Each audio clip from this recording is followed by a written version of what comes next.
Welcome to Eggs and Issues, a monthly business forum presented by the Portland Community Chamber of Commerce, bringing timely economic discussion to the region for nearly 40 years.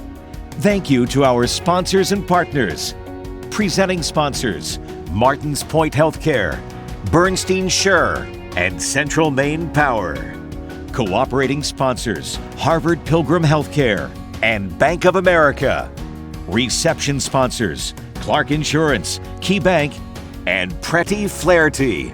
Community Corner sponsor, Goral Palmer. Tomorrow's leaders and entrepreneurs sponsors, AAA Northern New England and ProSearch. Coffee sponsor, Skowhegan Savings. Parking sponsor, Vitalius Real Estate Group.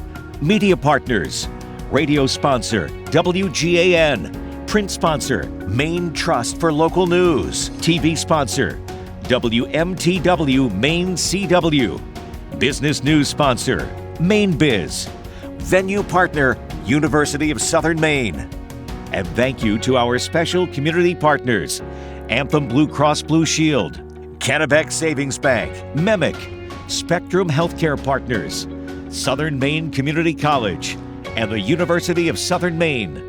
And now, please welcome Portland Community Chamber President, Mary Costigan. Welcome to Eggs and Issues, the monthly business breakfast event of the Portland Community Chamber of Commerce. This is our fourth Eggs event of the 23-24 season. We're happy to be here at our new home for the year and hopefully the future, Hannaford Hall of the University of Southern Maine. My name is Mary Costigan. I'm shareholder at Bernstein Scher, and I'm honored to serve as the volunteer president of the Portland Community Chamber of Commerce. I want to thank all of you for joining us today at Eggs and Issues. Today's presentation will feature a lineup of experts and business leaders featuring Alan Caron, founder of Climate Work Maine, Michael Bale, president of Hannaford, Steve Mills, CEO of Maine Beer Company, and Melissa LaCase, CEO and founder of Tanmark. We welcome them to discuss not just Maine's current climate situation, but how the business community can lead the charge for positive environmental change. Before I invite the candidates to the stage, I do want to take a moment again to recognize each of our sponsors of Eggs and Issues who make this event and all of our events possible. First and foremost, our presenting sponsors, Martins Point Healthcare and Bernstein Scher, and Central Maine Power. Cooperating sponsors, Bank of America and Harvard Pilgrim Healthcare. Reception sponsors, Clark Insurance, KeyBank, and Pretty Flaherty. Our Community Corner sponsor is Goral Palmer. Today's Community Corner is the Foundation for Portland Schools. The Foundation for Portland Schools is holding a winter coat drive to benefit Portland High School. With a mission of warming every student in need, we're asking for your help and support in the donation of new and like-new coats to be given to those in most in need this winter. You can find a Target registry of coats ranging from $40 to $60 at the link in a QR code above. I think that QR code is probably somewhere else too, and I think the Chamber has it on their website, or a monetary donation. And I will tell you that if you can afford it, it's one of the easiest ways to give. I did myself use the QR code. They link you right to Target. They link you right to what you need to buy, and it ships. And Quincy's telling me that it's on the back of your book. It ships right to the school. You don't have to do anything but click a couple buttons. So if you can do it, it's such an easy way to give. Okay, now we're going to go on to tomorrow's leaders and entrepreneurs sponsor, AAA Northern New England and ProSearch.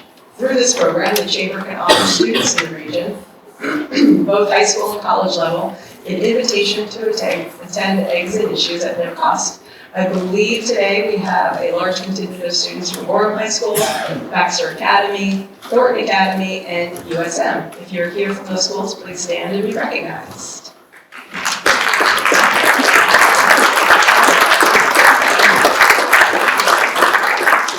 Great, thanks for coming. Our coffee sponsor today is Skowhegan Savings. Our parking sponsor is Vitalius Real Estate Group. So speaking of parking, for those of you who have come to multiple events of ours, you know that you need to use the Honk app and be sure that you do that. There's information in the lobby about that. It's free parking, so also be sure to add the promo of Eggs Park. If you have any questions, there'll be folks out on your way out you can ask. Special thank you to our media partners, Maine Trust for Local News, WGAN, WMTW, Maine CW, Maine Biz, and Roller & Co. Photography. A very special thank you to our special community partners who support all of our chamber initiatives, Anthem, Kennebec Savings Bank, MEMIC, Spectrum Healthcare Partners, University of Southern Maine, and Southern Maine Community College. Speaking of University of Southern Maine, they are a generous venue sponsor, and it's great to be in this beautiful venue today and throughout the season. Let's have just one more round of applause for all of our sponsors.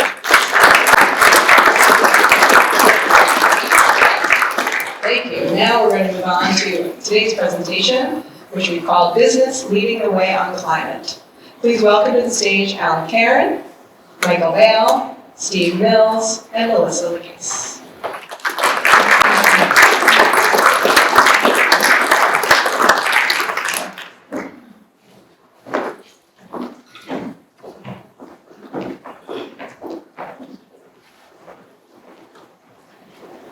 Good morning, everybody. There's nothing I think more unsettling at 8 o'clock in the morning than someone who gets up and says, I'm going to make a few remarks to get us started today and pulls the encyclopedia out of their pocket. This is actually just to frighten you into paying particular attention. Thank you all for being here. Thanks to the Chamber for sponsoring this event. Thanks to the stellar panel of leaders in Maine that have a great story to tell, and we'll look forward to hearing from them. And thanks to all of you for taking the time to be part of this crucial conversation. It's a conversation that's not going away. We're going to be having this conversation for a long time. I want to first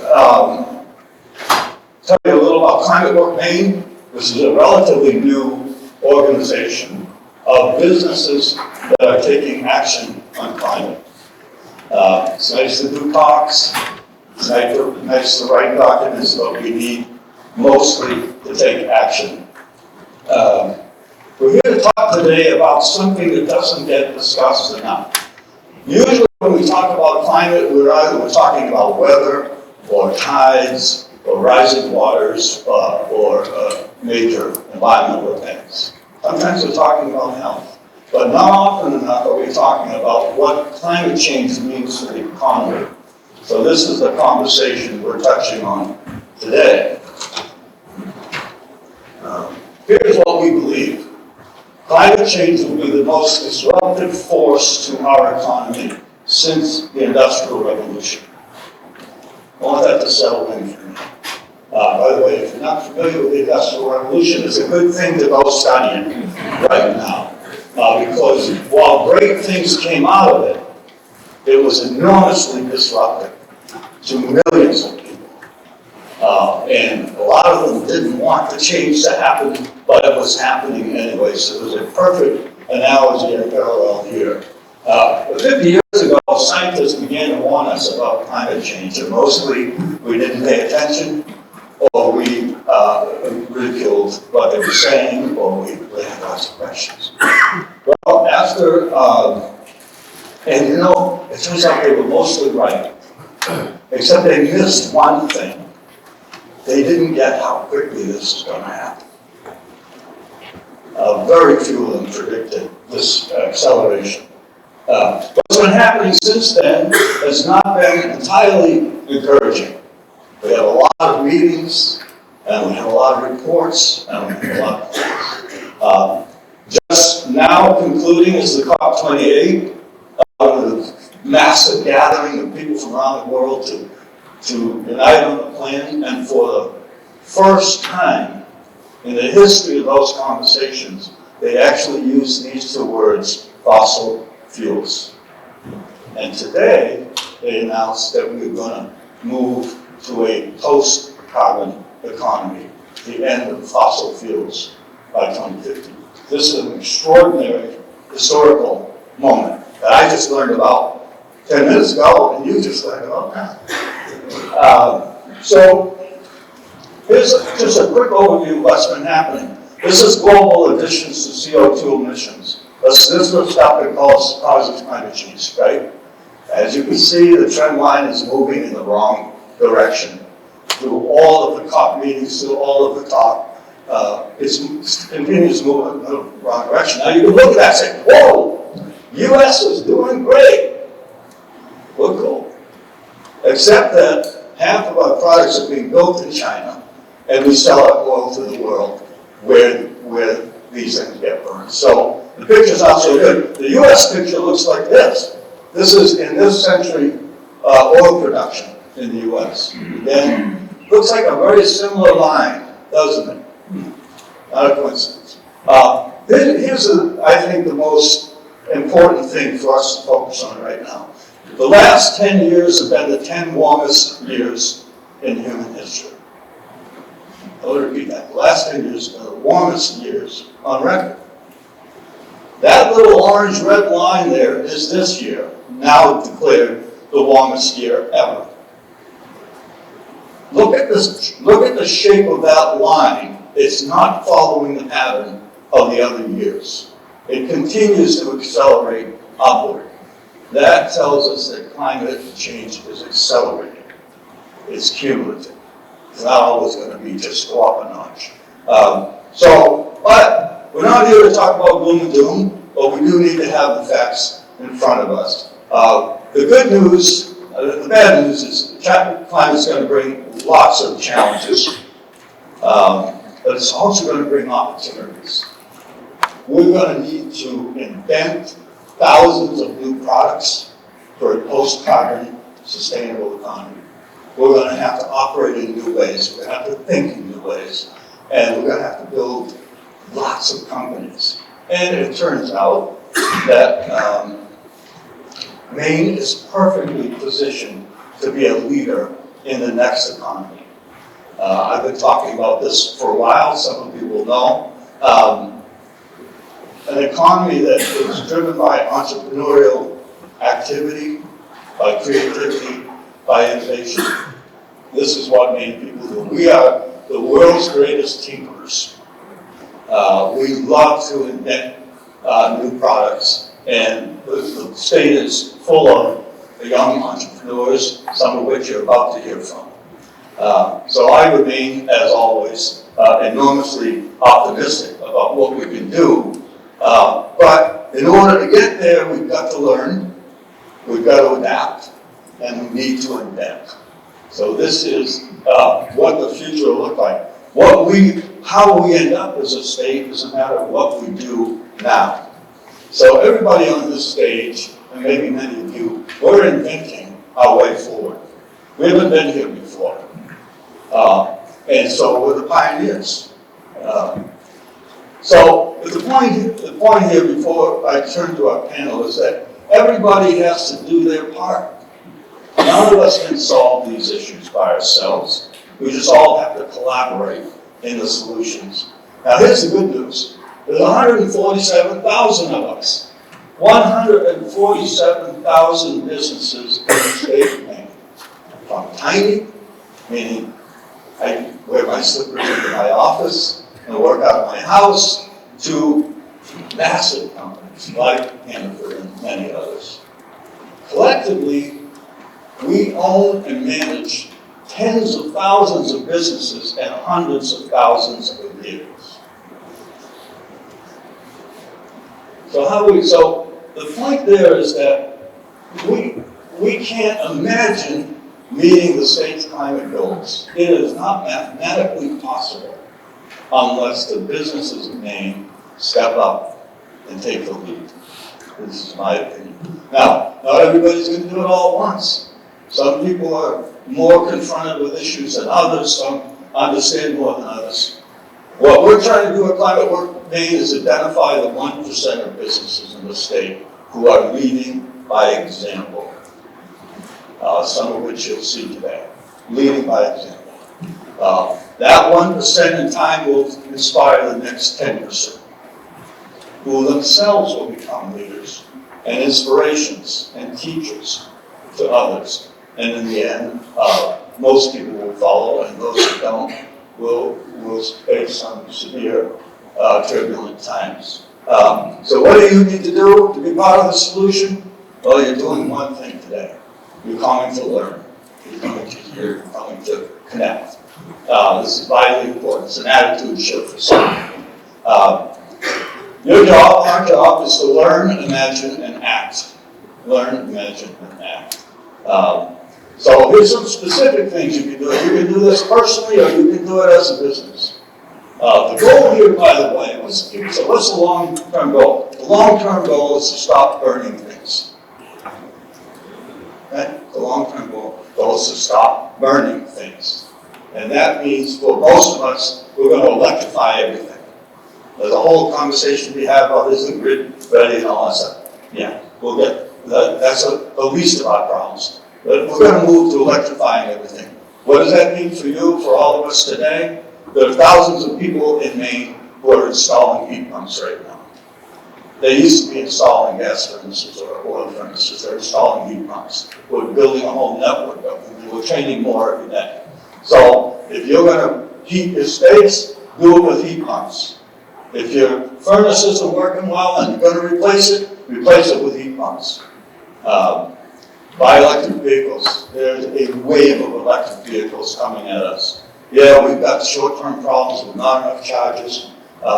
We have 2 electric vehicles. I try to get people to appreciate that you can make your house the gas station by putting a plug in your house. You can be the gas station. You don't have to travel to it. But that's, again, a topic for another day. And to say you can become an energy producer rather than just a user by installing solar panels or investing in solar fields. So I'm going to end with this. There are 2 things I'd really like you to think about doing. One is join us. Become part of this network. Be part of the 1%. Inspire the 10%. If you want to go slower, be part of the 10%. Inspire the rest of them. But join us. You can do that at this website, climateworkmaine.org. You don't have to become a member. You can just sign on. And let's stay in touch. And finally, think about coming to our summit in May. We did the first of these last May. 450 people, over 60 presenters. If you want to learn and you want to connect, this is the place to go. And it will continue to grow. It's just a fantastic event. You can get a lot done in one day that otherwise it's going to take you weeks to run around. So with that, I thank you for your patience, and I want to, our panel has just been introduced, but I want to reintroduce Mike Vail from Hanford, Stephen Mills from Maine Beer, and Alyssa Case from Tinbark, and we're going to hear from them now, and we have this slide here. And they'll tell you something about their business and what they're doing, and then we'll have some discussion back and forth, and then we're going to turn it over to you for questions. So thank you again for coming this morning and being part of this conversation. Mike? Hey, Alan. Good morning, folks. You really got to put the pressure right on us. So, good to hear from you, Alan. Certainly good to hear the challenge. And really great to be here in Portland and Hannaford Hall. It's certainly a comfortable environment, one that I'm pleased to be at. Representing Hannaford. I've been at Hannaford for several years, and we're really proud of the work that we do in communities. And I'm going to sort of maybe open my remarks a little bit wider than climate, but I'm going to come back to climate. And I want to do it as a sort of as a reason for optimism, I guess, as I think about this really challenging goal we have here and how to solve this issue. And so for years, Hannaford has worked very hard on local. And so we have over 275 local entrepreneurs in our stores across our 5 states and 187 stores, actually all here in Maine. And everything from baking to craft beer to deli products to packaged goods. And we work with small restaurants and entrepreneurs that can bring their products to the stores, help them grow their businesses and be successful. And that didn't start out easy. You know, when you first said, hey, we want to expand local products, our buyers were saying, how in the world can I bring on all these local products? And item or two for each store, different items around the state. And we figured out a way to do that. We figured out processes, and we have a really dynamic local offering in our store. So that's kind of local, and that continues to grow and be a really proud part of our offering and what we do. We've also looked at food waste. And so when I grew up, I started with this company, graduated from Colby College, started this company in 1986, and have moved around. We're part of a large organization. I've moved in and out of Maine, but there used to be a compactor in the back of the store that all the old, day-old produce and bakery and products went in. And trust me, if you got within about 25 feet of that compactor, you could smell it. It smelled like its own landfill. And we'd have that stuff pulled and dumped once or twice a week and taken to the landfills. So in 2020, we announced that 100% of our food is not going to landfills. And so it was a crazy big goal for us to try to accomplish. We did it in part with extreme commitment. I think Heather Paquette's in the audience here. She's the new CEO of Good Shepherd. And Good Shepherd, along with other food banks around the 5 states we operate in, have a network of soup kitchens, people like Preble Street here in Portland, that need food. And so if you think about a store the size of our store right down the road here, generates a lot of volume, a lot of product, and there's a lot of product that doesn't sell within the code that we'd like to sell it in. So we have a whole network of soup kitchens that come in every single day, take product, we're able to prepare it and feed it to people, those that day or the next day. And we also worked on a company in Southern Maine that is now able to pick up all of the product that we can't process or get picked up, and that goes to sort of an agri-cycle company that creates it in biofuel. So none of that product is going into landfills. I don't even know if we have compactors anymore in the stores because we don't need them. We have solved that problem. If I move into plastics, plastics is a big, big challenge for us, and it's certainly relevant to the climate change work. We've worked really hard on plastics. It's a big challenge. We actually started in the mid-1980s. Ted Brown, a guy that's retired from Hanford a long time ago, introduced reusable bags at supermarkets, and no one else had them. And for many, many years, we built that expectation up, and people here in Maine and throughout our communities understood the importance of reusable bags, understood plastics, disposable plastics weren't great, long before it was sort of headline news. And we've grown that business significantly. We have to take a little pause during COVID because everyone was a little bit anxious about all the things that we're putting food into. But we're now at a point where actually the state has legislated reusable bags or non-reusable bags that we can't use anymore. The consumers were ready for that, and they adapted to it and doing terrifically well. We've got big challenges with plastics in our stores. Some we've solved. I think you're going to hear from Melissa in a little bit. I think we're excited about the work that we're doing with her. Some we haven't solved. So we're in the meat department, we've been able to move to recyclable plastic in poultry, all of our chicken products, a lot of our packaged goods, but we haven't solved red meat and pork. That product is heavy and it bleeds a little bit in terms of having juices, and we found that some of the products that aren't plastic, they break down a little bit, they're not plastic.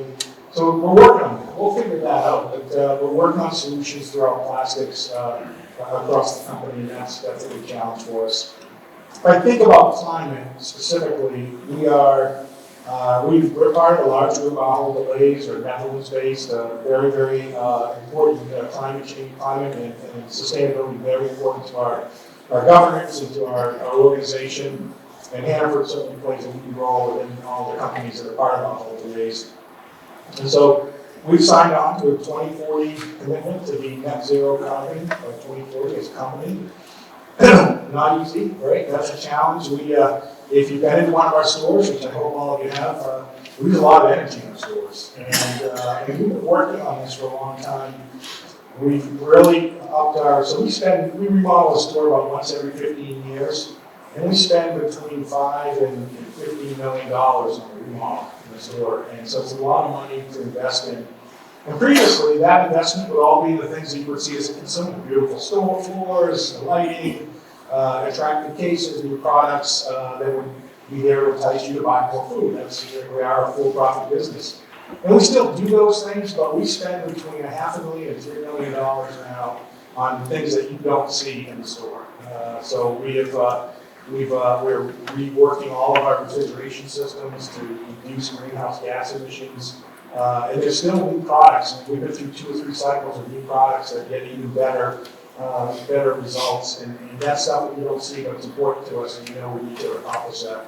If you look closely, there are things that you don't see. We have pull-down shades in our produce departments that we pull down at night.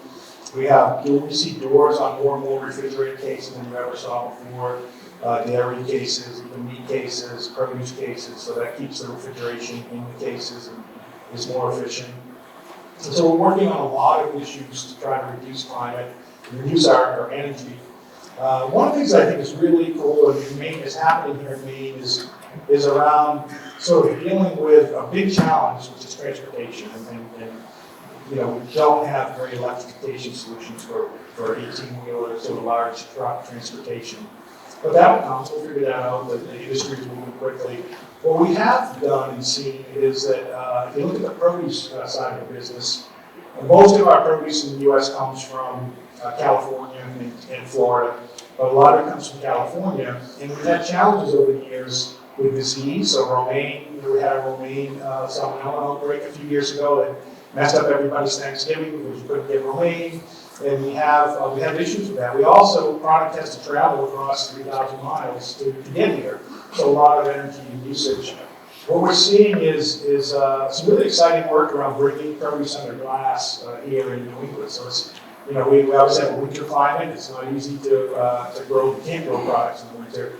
But Backyard Farms up in central Maine began about 25 years ago with tomatoes. Many of our tomatoes in the store are coming from Backyard Farms under glass. We've seen a little company that I really love, Springworks up here in Michigan Falls. Really talented innovator, has got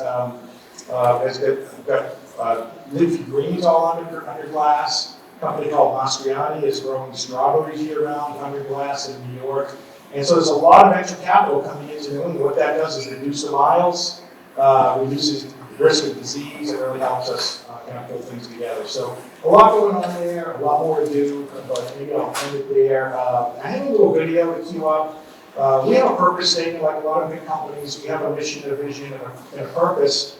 And our purpose statement sort of fell in our laps. We were doing a lot of work, and some of it was corporate needs, and nobody else would sort of remember it. And then it sort of fell upon this greater than groceries. It really speaks to, you know, we're here to sell groceries, but we're a proud company. We've got 28,000 employees, and so many of our people do more than just sell groceries. And so greater than groceries is our purpose statement.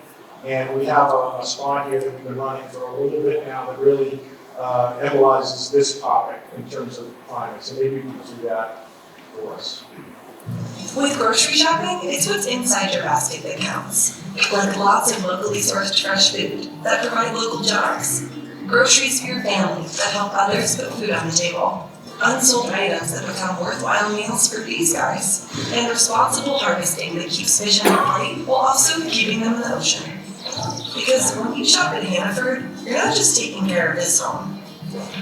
You're taking care of this one. Hannaford Supermarkets, greater than groceries. With grocery. That's it. Thank you.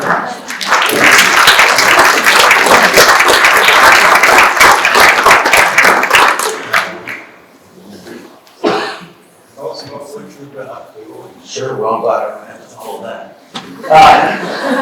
So I was talking to some of the audience before we came out today, and I'm like, well, what do you want to hear, right? And they're like, well, tell us, like, you know, what can we do? What are you specifically doing, and why is it new, right? So I'm going to try and do that in like 5 minutes as well. I want to give you a thought starter. You probably heard this before because I didn't come up with this. But I can't credit it because I'm not. Think of this whole thing of like drops in the bucket. Right? A single drop in the bucket is just a single drop in the bucket. In a way, it doesn't really matter. Right? So in a way, what Maine Beer Company does, I'm going to tell you some things that we're doing. In a way, it doesn't matter what we do. But the way we look at it is we put enough drops in that bucket, we have a full bucket. And if we have enough full buckets, we can fill up a pool. And we fill up pools, a lake, and an ocean, right? So if we all collectively put drops in this bucket, right, we will fill the bucket, we will fill the pool, we will fill the lake, so on and so forth. Right? But it really takes us all. And so Mike brought up a lot of good points of all these little things, they do add up, right? So sometimes it's as simple as turning lights off when we're not in, right? Or putting these motion detectors in there, right? sometimes it's optimizing big things in a very small way that can have a significant impact, right?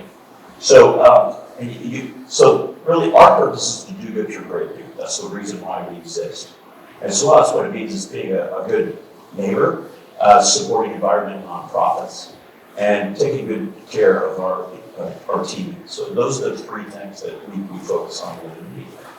So being a good neighbor to us is being as responsible as we can, right, with all of our inputs. And it's the sum of all of those things. We try to optimize all of these things.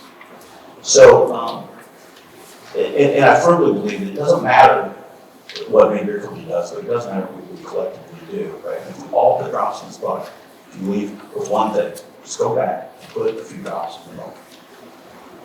So what we're doing specifically. So Maine Beer Company is a member of 1% for the Planet. So 1% for the Planet is a nonprofit that pairs up for-profit businesses like us who commit 1% of our gross annual sales to environmental nonprofits.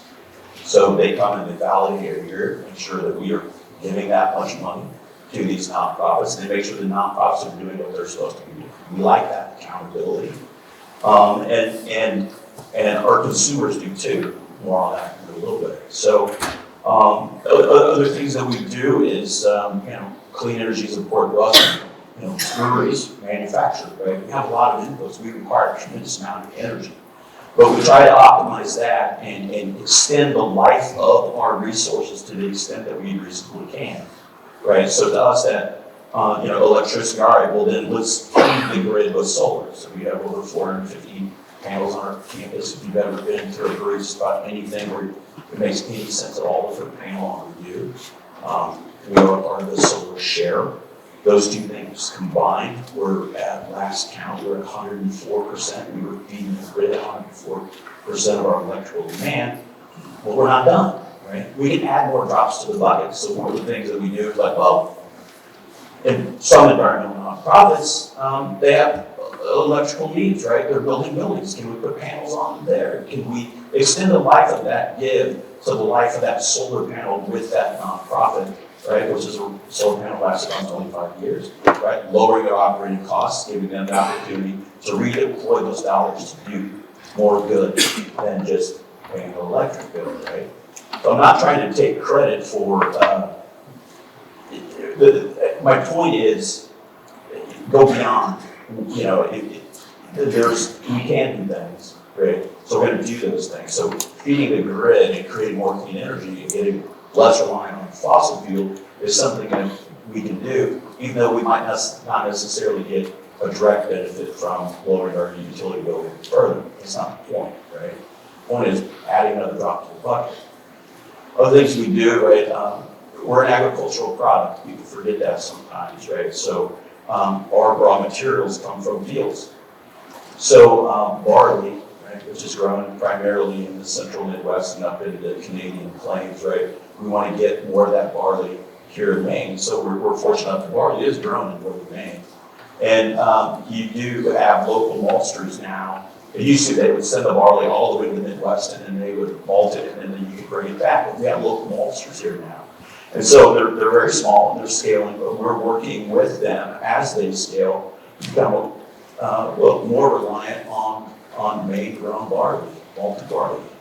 So, and we look at that through just all aspects of our business. How can we reduce? How can we do it better? Even some of our waste, to Mike's point, we look at waste, we look at cardboard, we have a lot of cardboard. So if we single stream that instead of co-mingle, it makes it more recyclable. Because co-mingling has a lot of challenges that comes along with that. So we look at it like, yeah, we can do that. So it's just like all aspects of our business, like how can we do things better? How can we add another drop in the bucket, right? So why does it matter? I think it's really good for business. I'm going to start with that. So, you're looking at a lot of studies now, and over 50% of U.S. consumers say that this thing is real, climate change is real, and that businesses need to behave responsibly. And it was funny because some of the younger people that were in the audience, I want to know specifically what you are doing. And this is an expectation that they have of us as business leaders. to behave responsibly, and to be accountable. And if you do that, you're rewarded. So we started Brewery in 2009. The whole idea was to be this, live by these particular values, these things that are most important to us, and enough people would care about that we could have a handful of employees, right, and support a few families, right? Now, there are 10,000 breweries in the United States. We're in the top 100 in volume terms by most accounts. We have no sales team, but territory managers to actually allocate our product. We can't make enough. And we don't have marketing, right? But what we do have is people that tell this story and shine a light on these environmental nonprofits and what they're doing and why it's important and how you can help. And consumers reward us by saying, we know who you are, we know what you stand for, and we will support you. And our beer's expensive, Mike can tell you that. But we do have a promise. Our promise is that if you give us $1, we will do some good for it. We will do it. And we will show you what we're doing. And I think that's important. And I think if you're not talking about this in your boardrooms, I'm not really sure what's more important to be talking about. That's our view. I think I'm out of time.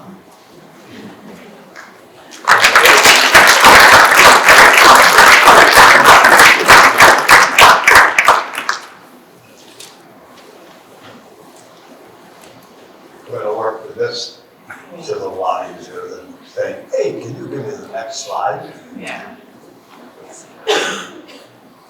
Thank you, Steve and Mike, for sharing what you're doing. Tamberg is based in Saco, Maine. We officially started in 2021, and we decided to start a business using prototype industrial machines during a supply chain crisis. It was super fun. So we have a pilot production facility in Saco, Maine, and our mission is to provide companies access to planet-friendly solutions for packaging.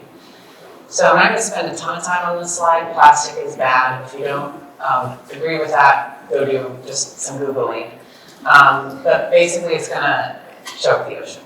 There's going to be more plastic in the ocean by weight than fish by 2050. That's an actual studied statistic. That's not coming out of the edges of the internet. And 50% of packaging, 50% of the plastic pollution is from packaging.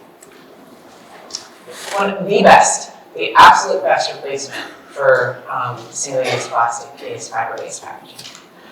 The products you see on the left here, there's wide access to it. You can get these in small volumes, large volumes. If you try, there's a lot of opportunities for businesses to immediately just stop using plastic. Use paper cups instead of plastic cups for water. Use paper bowls instead of plastic bowls. There's just tons of options out there, and they're at or near price parity. Type 3 molded fiber is what Tamberg's focus is on. The Type 3 market is focused on commodities. So you can't have access to this market as a company unless you're ordering, it's 50 million parts or more of the same cup, the same bowl, the same takeout container. There's no room for customization. It's very expensive, starting at $200,000 to tool up a machine, going all the way to $1 million. Huhtamaki is a great example. They already produce Type 3 molded fiber. It's been around for 100 years. They're making paper plates. They're making products that are commodities based for the distribution market. But Tamberg's different. We're not about commodities. We have these production platforms that are first to market. They're modular and they allow for lower volume orders. We didn't know how right we were. We're looking at production models that we're going to put on our floor this spring that are going to go even lower. So we're going to go from micro orders of hundreds of parts per year or more, all the way up to 20 million parts or more per year. So we can scale with our customers as we grow. We've done no outbound selling, and the household name brands in our pipeline is testament to how many companies are realizing they need to get out of plastic, they need to get the supply chain order, they need to do some extra work. So we're providing access to this material, and it's impactful. All of the products that we're producing currently are backyard compostable, industrial compostable. And we think that there's enough need for that and interest in companies to have a compostable solution that we can stay on that side of the line. But paper-based products are like 90% recyclable. They have a huge recycling rate. I think plastic is less than 5%. We cannot engineer our way out of that problem and have to replace plastic. So this is our mission. We're providing access. We have a great team. So Type 3 is a 100-year-old technology. It was invented in Maine. The process was invented in Maine, and now it's used across the world.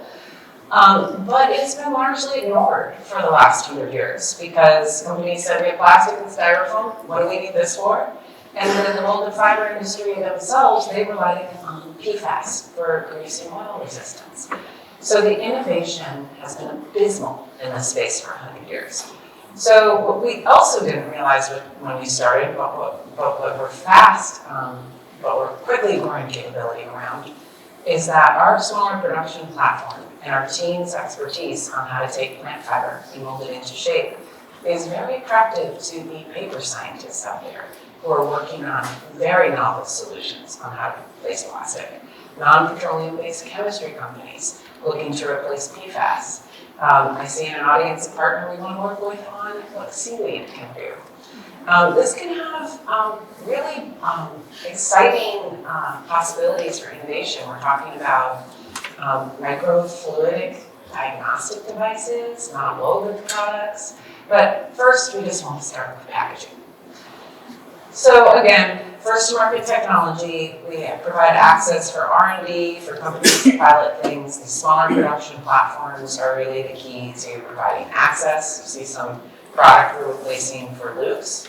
They currently have paper packaging that's lined with PLA, it's lined with plastic. And they are B Corp. They care about their sustainability goals. And they're also being actively finding markets that are insisting on backyard compostability. So those are compostable. Tamwork has provided a solution. One of the things I really want to talk about today is, I don't think a lot of Mainers know this, but a working forest, where we get our raw material from, is a well-managed working forest. A lot of the northern forests are managed for sawmill trees. We take the byproduct of that and turn it into pulp, and then it comes to Tamwork. A working forest is the best carbon capture machine in the world. Elon Musk has not invented an alternative. It's the best. So in Maine, I just sent information the other day, I think we have a 3% net in carbon capture through our forest activity. So the young people here, it's a legacy industry, it's exciting, there's innovation happening. Maine was just designated as a tech hub by President Biden for our bio-based products. So we're very excited about our raw material. Okay, here's some of what we can do. So you can go from organic luxury, as you can see, we can add color, we can add beautiful texture, we can do low volumes, all the way to these natural solutions. This product in the middle is the product that we have developed with Hannaford. So Hannaford was one of the first companies to the table to say, we want to work with you, let's figure out a solution that doesn't exist. This product is actually patentable. We're working on a patent for it, and that to me is testament to how far behind this industry is. The fact that that's patentable is ridiculous, but it is. And so we're working on a lot of different solutions for a lot of different companies. I hope we have time to talk about what we see in terms of companies that are first to the table. But Hannaford definitely has a lot of those qualities. I was telling Mike earlier, there's definitely the top-down leadership mandate to replace plastic.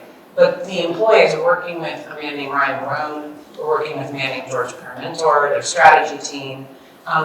Ryan has broad, it seems to me, autonomy to try to figure out how to replace plastic in his department. And that it's been a team effort, but it seems that Mike's team has the ability to be creative and think about solutions. There are other molded fiber producers starting in the United States. They're all focused on commodities. It's the biggest piece of the pie. What we're saying is our low volume gives us the ability to help a lot of different sectors. So in the space of like the middle of the grocery aisle, I think you're going to see a lot of molded fiber in the next 5 to 10 years. I think you're going to see it everywhere, but you're definitely going to see it in places like Footprint, Sabre, Genera, World Centric. Our tooling costs start currently at $24,000. We're working on a solution to reduce that to 5,000. We just got a grant to work on that, and we're close to getting there. We're woman-owned, and we can do highly customized products. None of the other ones can. All of these companies, including us, are working on R&D on the barriers, the coatings. Everybody's trying to figure out how to replace PFAS. Tambark, as far as I know, is the only one who's working on the process side. So we're working with the equipment. How can we change how we're forming the fiber and further work on taking over what plastic can do in terms of performance. And then most of the companies are North American production, which is great. I think World Centric is the only one. They are a distributor in the United States. So I was thinking about an obituary, or not a bio I read once, where the guy the man wrote, board's still working, and I kind of wanted to be like, we started the company, we're still working on it. But the community has been really supportive of Tambark. We've received $2.5 million in grant funding from local organizations as well as ARPA funding, and we've raised $3.2 million. That includes the Venture Fund, which is the state's venture arm. We began production in July. Our first shipment was from the back of my car in August. The rest will be out in semis, but we started our first R&D partnership as well in September. And we see the need to quickly expand at Saco. We'll be at full capacity by the end of 2024, so we're going to quadruple our capacity there over the next year. And we're seeing our pipeline, like I said, is all inbound. We haven't done any outbound selling. So we're already starting to plan our second facility, which will be 5 times the size of Saco. It'll be a 50-ton-a-day facility, and we plan to just rinse and repeat from there. Last, I just wanted to point out some of the great partners that Tambark has had. We're working closely with the Drew Institute and the University of Maine. We've had support from USDA, MTI, I'm the chair of the board at MTI. Again, for the young people here, if you're starting something new and innovative, or anybody in the office or in the audience, please do check out MTI and the Venture Fund. And then last but not least, this is something that's been kind of touched on, but this adds up to 87% of the population has said they're willing to pay more. They're tired of being complicit in companies' plastic usage.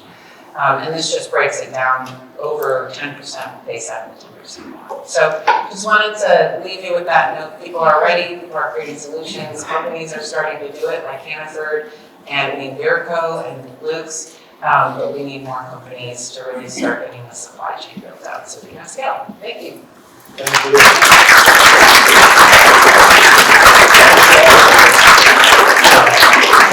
All right, we are, as sometimes happens, running a little bit. Yeah. So I'm going to just open it up to any questions that any of you might have. There will be people in the aisles with microphones, so just raise your hand if you have a question. We're going to ask you to stay on topic and take a minute or so to ask a question. Anybody? Nobody. Aha!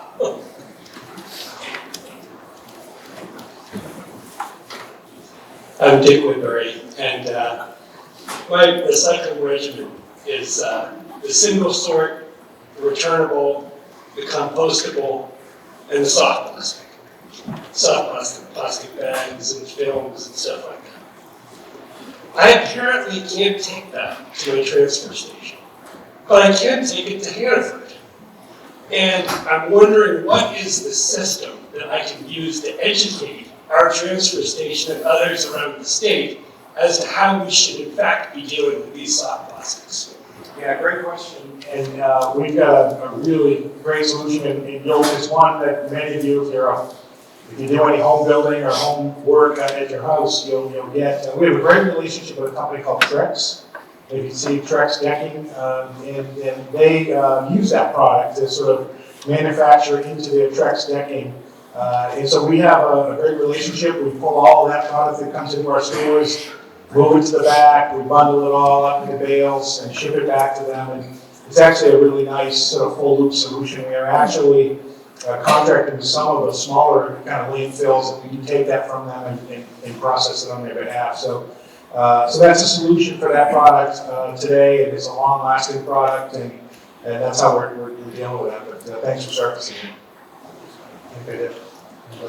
I'm Martin Bashir going to high school, and so I heard like when Ms. Lucas was talking about her product, it sounded very, very promising, very foolproof. Like with the way the industry is going, with the future, how people are taking advantage of the desire for a solution, right? So my question is for everyone on the panel: is what foreseeable risk did you see when you guys started your products, and even currently? Like, is there any, do you see any foreseeable risk with any damage that you take in the future, or if this will really be profitable in the future?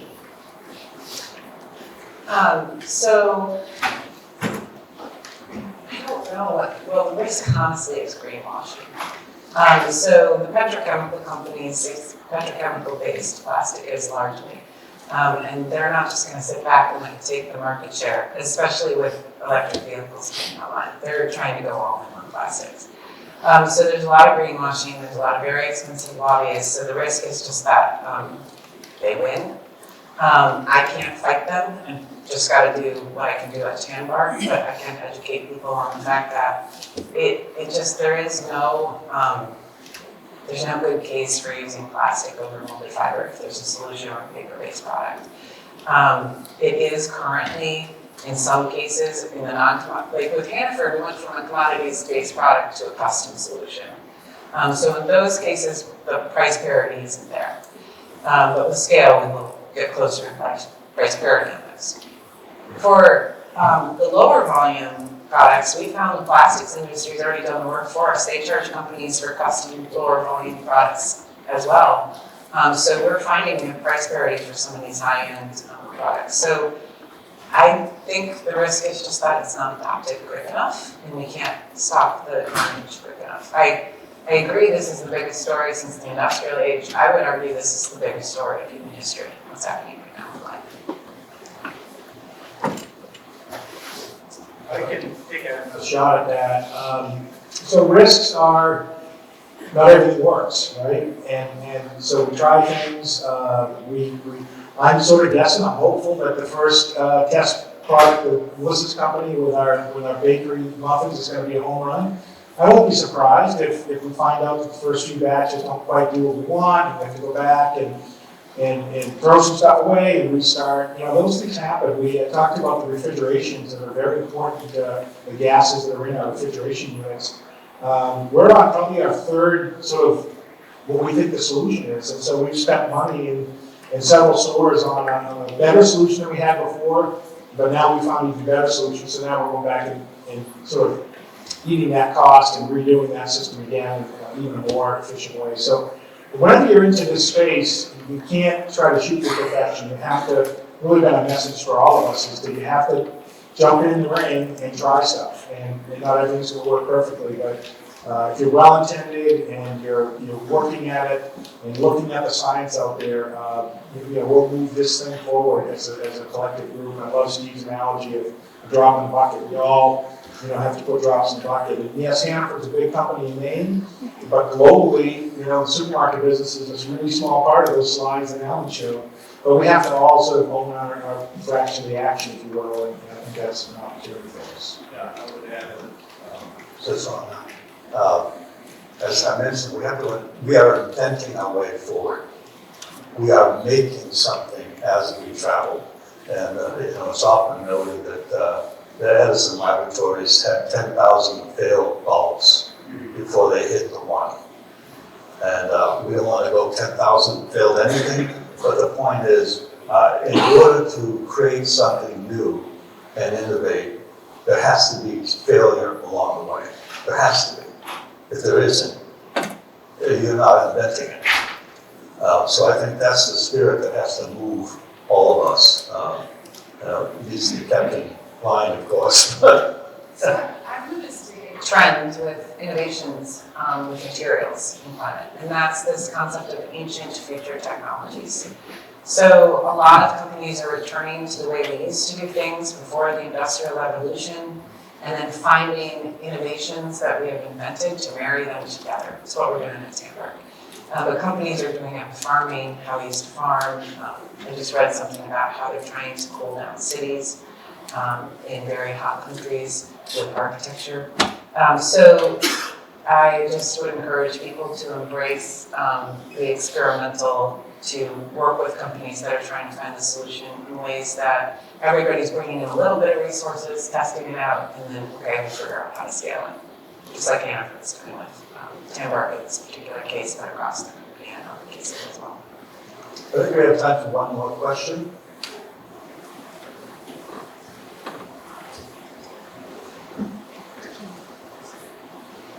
Hi, I'm Caitlin Glass, and I applaud all of you for your efforts. And I was curious, Melissa, I was at somewhere in Maine recently where they had compostable plates, and there was no compost bin. So I was just curious, like how often are you seeing that, or are there barriers for companies to be able to compost? I think they were, industrial compostable items. So just curious your thoughts on that. So my personal thoughts are I don't have a lot of those in industrial compostable materials. And also when they get recycled, I heard you say recycle your soft plastics, but a lot of the bioplastics come up. I'm saying things that other people have told me, so I'm not an expert in this space, I just want to say. And so I would say recycle it first and then hope that it gets through the stream. But again, that's an example of consumers don't want to be complicit. I'd just rather have a paper-based product that I can recycle. And if it's home compostable, it just means that if we end up in the ocean, we go away. It doesn't happen with bioplastics and with PET, most certainly, petroleum-based plastics. I know it's not a great answer, but industrial compostability is very hard for people to access. So that is why a lot of countries are going towards home compostable. Australia has a ban coming in 2025. The entire country is insisting that certain companies use home compostable products for their facilities. Which is why we have a household name brand in our pipeline. Because they deserve Australia. Well, we're about to wrap up. Any final things that anyone really meant to say and couldn't quite remember to say it at the moment? Now's the chance. I'll just say, since this is business leaders, I wanted to talk today about some of the personality I've seen at a company that has taken this on. So we not only work with Hannaford, but they're a perfect example of this, but the other companies we've worked with, we tend to have a lot of B Corps in our pipeline because they seem to be the first adapters of this. Hannaford's not, but there are other companies that are aware, besides B Corps, of the impending regulations and also just the damage that plastic does. And so one of the things I've noticed in those companies is the sustainability team has a place at the executive suite. And then again, the goals are real, they're hard, and employees are given the opportunity to come up with solutions.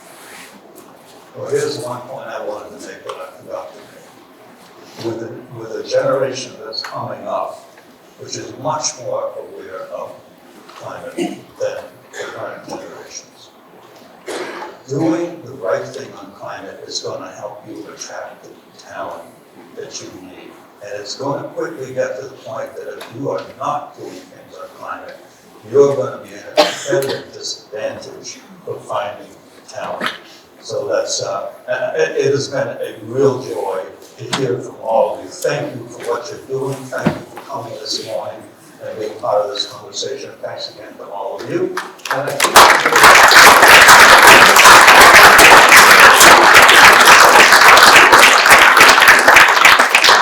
Yes, a sincere thank you to Alan, Mike, Steve, and Melissa for joining us this morning. I really did like Steve's analogy of the drop in the bucket. So when you leave today, I've taken some mental notes. I'm proud that I did check a lot of the boxes. I do have my own personal drops in the bucket, but I'm going to keep working on all those drops. Today's event has been recorded and will be available for replay on the Chamber's YouTube channel, which is accessible through our website. To stay apprised of future updates, we encourage everyone to sign up for the Chamber's advocacy and events newsletters by visiting our website, portlandregion.com. You can view a list of all the Chamber's upcoming events on the website. We hope you'll join us in January. We're going to welcome Andy Mueller, the CEO of Maine Health, to the stage. Thanks again for joining us today, and we hope you have a really safe and healthy and happy holiday season. Thanks.